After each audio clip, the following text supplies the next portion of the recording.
Okay, Pamela, again, we discussed this off camera. My name is John Paris. I'm the chair of the Asian American Group's Endorsement Committee, and who is sitting before you right now. The Asian American Group has been in existence for about 20 years. Mike Vaswani, who you saw most recently a few minutes ago, has been our president for approximately the last 10. For about the last 7 years, we have been doing these panel-style interviews to determine who the Asian American Group will endorse for purposes of not only the primary, but also the general elections, not only in citywide, but also statewide and countywide races. When we do our endorsements, which we should be issuing probably within the next few days, not only will we inform the candidates of our endorsements, but also we'll be emailing the names of the endorsed candidates and their races to the various email lists that the people on the dais have, which is numbering in the several thousands, I'm sure. Also this year, we will be taking out ad space in various Asian periodicals throughout the Valley, and essentially putting up a slate card, saying, hey, the Asian American Group conducted interviews on these days with this many candidates, and based upon the same, we are endorsing the following individuals. And just encouraging people not only to have a little more background as to who they're voting for, or who may be the leaders of their community, but also just encouraging them in general to participate in the whole process. We know there's going to be some low turnouts. It's a primary and a municipal race that's not all that sexy to the voters, but it is important that everyone does their part. For those watching this online, this is Pamela, and I'm sorry, is it Goynes Brown? Yes. She is the incumbent in North Las Vegas Ward 2, and she is running for re-election. Now that my spiel is done, I'm going to turn it over to you. Pamela, why have you decided to run for a second term as councilperson in Ward 2? Well, first of all, thank you all for having me here this late evening. I really appreciate you willing to be here. My answer is one that's very simple. I am interested in continuing economic development in the city of North Las Vegas, specifically Ward 2, because there's such a dire need for development in my particular ward. The first 4 years of my term, it seems like just yesterday that I was elected in 2011, and it has gone so very fast. I'm like, where does the time go? So there are things that have been started since I came on council. There were things that were created before I came on council, and my goal is to see those things completed or near completion.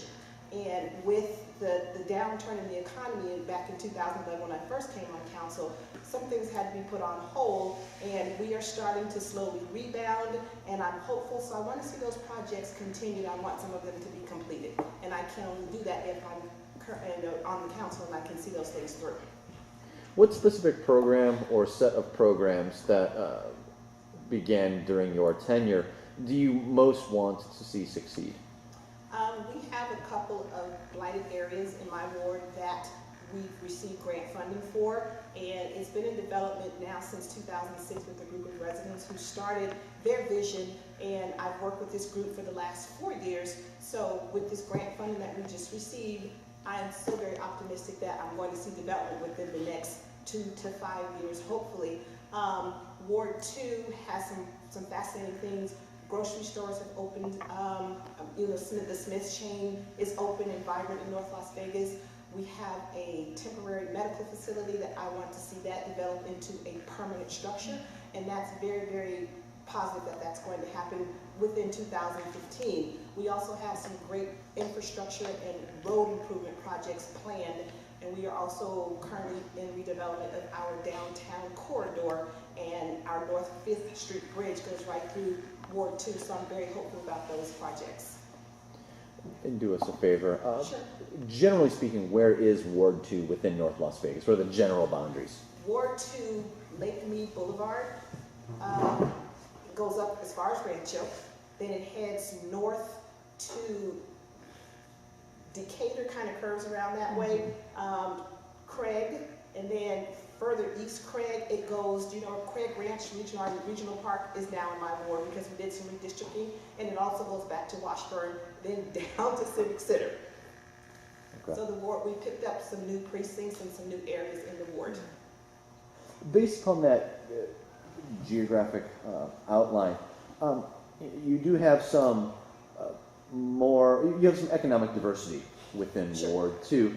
How do you plan on continuing to balance the needs of, sometimes disparate economic groups when a lower income group might be benefited by a certain policy, whereas a higher income group might not receive those same benefits? How do you balance that?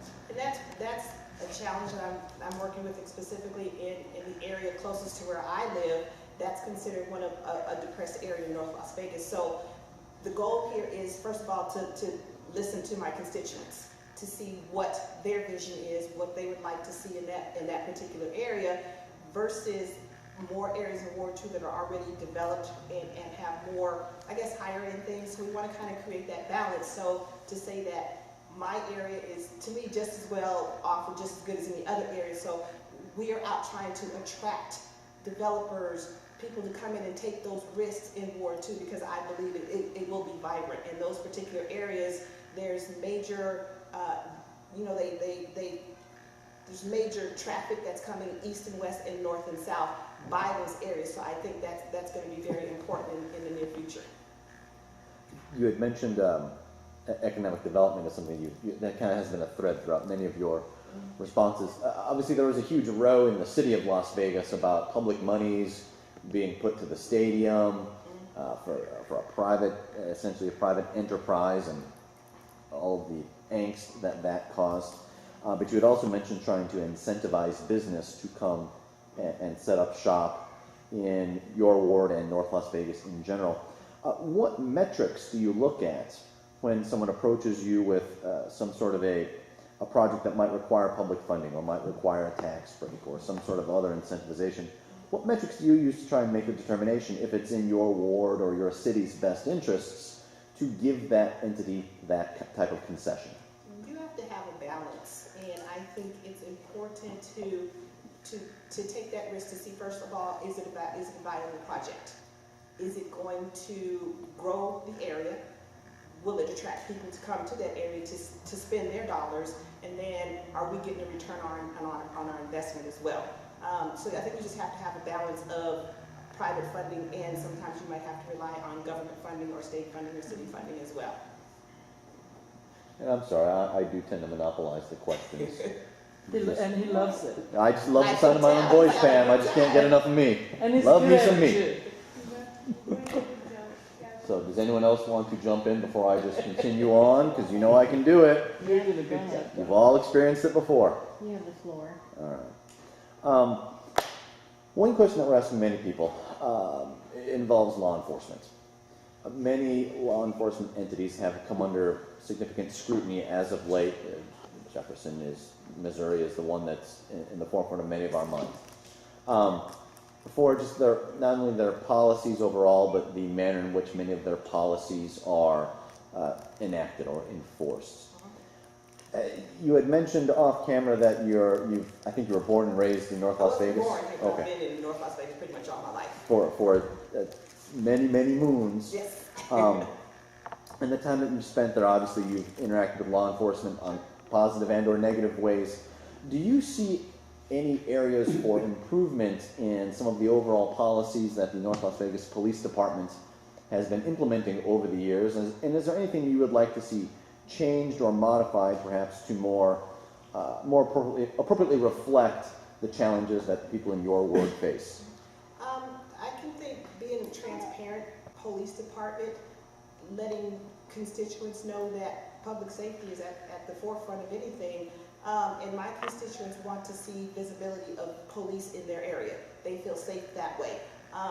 Being a mom of 2 African-American young men, it's important to me that, first of all, my children have always been taught to respect, police officers. So I think if you have that cohesiveness from the police officer, from the constituents, you build those relationships and people feel safe and they feel secure and they feel that they can reach out to the police as well. So they're not going to feel that there's somebody else that's untouchable that they can't talk to.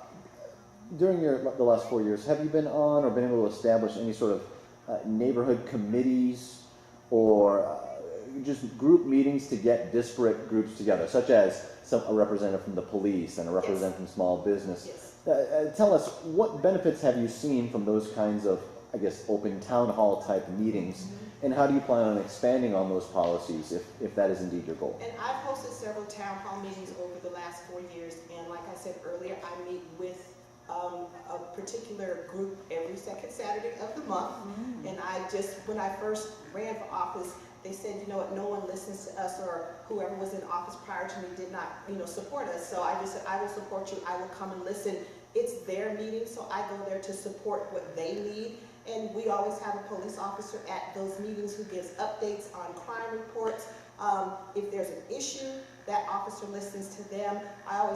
They always have someone from the community there, someone maybe from a financial institution. It just depends on what's on their agenda. And same with my town halls, we discuss issues. If there's something I can do for you, I'm going to make sure that it's done, or I will find a resource to get it done. And that could be anything from people are speeding in my neighborhood, I don't have enough police presence in my neighborhood, my traffic lights out, or sidewalks, or just whatever it is, we really try to listen. And I like to listen and help people out. So I plan to continue that, and I actually want to expand that into a monthly meeting, because lately I've been meeting at a Starbucks close to my home.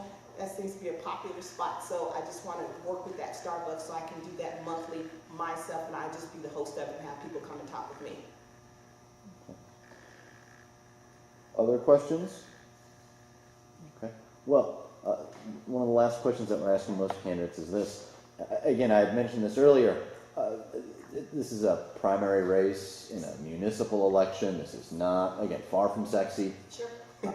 How do you plan on getting your army to the polls come either March 21st when early voting begins, and derivatively April 7th when it is the actual primary day itself? Well, since the close of filing, we've been hitting the streets, knocking on doors. Pretty much daily, I have a team that's knocking on doors. On the weekends, I'm out knocking on doors. We are sending correspondence through the mail. We are making phone calls. We're just talking to people and saying, even though it is a primary race, and like you say, it's not very sexy, we still want people to go out and vote, because your voice does count. Okay. Well, Pamela, I appreciate you meeting with us this evening. I know it's after hours, although when you're on the campaign trail, there almost isn't. There is no hours. There's no after hours. I will stop till I close my eyes. Quick, 1 minute. Why, in 1 minute or less, why should the voters of North Las Vegas bring you back for a second term? I am committed. It's my passion. I think it's my calling to serve my constituents. And as I mentioned earlier, 4 years is just not enough time to accomplish all of the things that North Las Vegas has in place for its citizens. Stick with North Las Vegas. You're going to see a place where people want to live, play, eat, and have a great time and raise their families. And we need to do that. In our council, we have great people in place. We have great people working in our management positions in the City Hall as a whole. We want to continue that and keep North Las Vegas and move it forward. And I have to be a part of that.